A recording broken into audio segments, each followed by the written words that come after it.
That's kind of cool just to watch them move.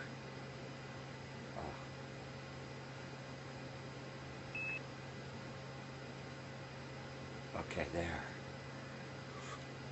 Okay, I'm going to put a puff of air in from this side. Here we go.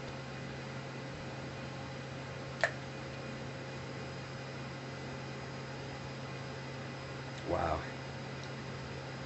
Cool. Wow, I just love those oscillations. Here we go. Okay.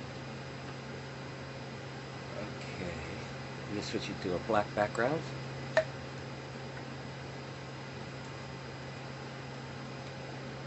Yeah, so that's about 800 mils.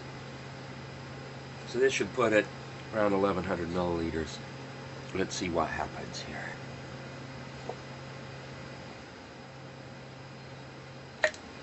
Oh, I just love that. Look at that. Amazing. Just one of these jaw-dropping moments.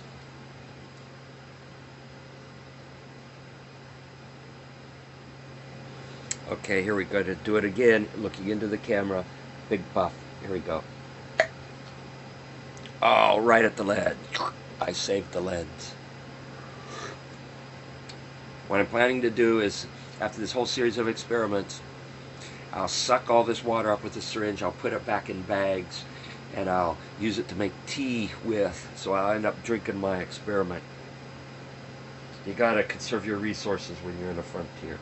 You don't get to see this as common, intuitive observables on Earth. And so when we go into a frontier, our normal Earth-honed intuition no longer applies. And this rule works when you go to the bottom of the ocean or into the stratosphere or wherever you find your frontier under the stage of an electron microscope. Your normal everyday life intuition no longer applies. And that's why frontiers are rich in discovery, because things aren't the normal, they aren't the usual. Joe, come take a peek at this. Holy crap. Get my towel ready to catch the satellite drop. Here we go.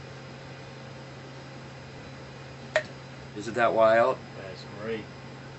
It's a superposition of surface waves that go around the outside of the sphere and body-centered waves, inertial waves that go through the middle.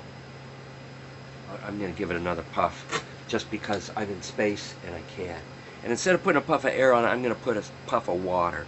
This is going to have a lot more momentum in it than the air. Whoa, whoa, I was afraid. Oh, look at that, cool. I squirted water through. Oh, isn't that cool? The water in the sphere went around the air cavity and formed a huge bubble. Wow. Oh, that is so cool. Let's see what my hand looks like. Oh, look at that. Yeah, oh. There we go. Yeah, that's good. That's good. Shows that optics works. And let's see what my mug looks like.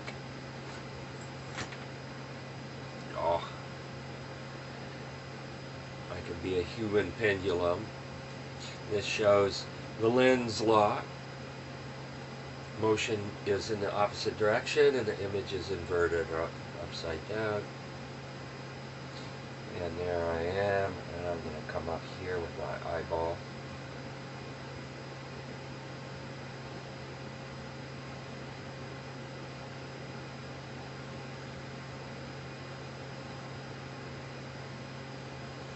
Now I'm going to do the same thing with my nose, and this is going to get ugly, and I apologize in advance.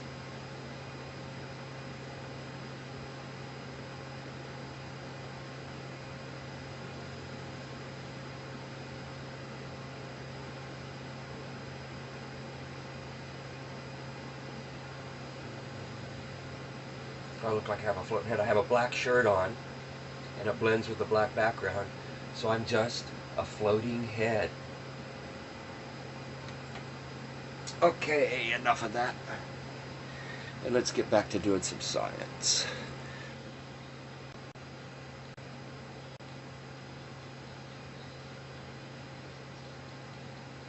Oh man,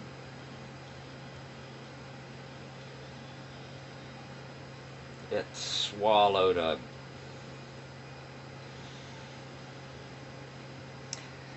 How am I going to get those out?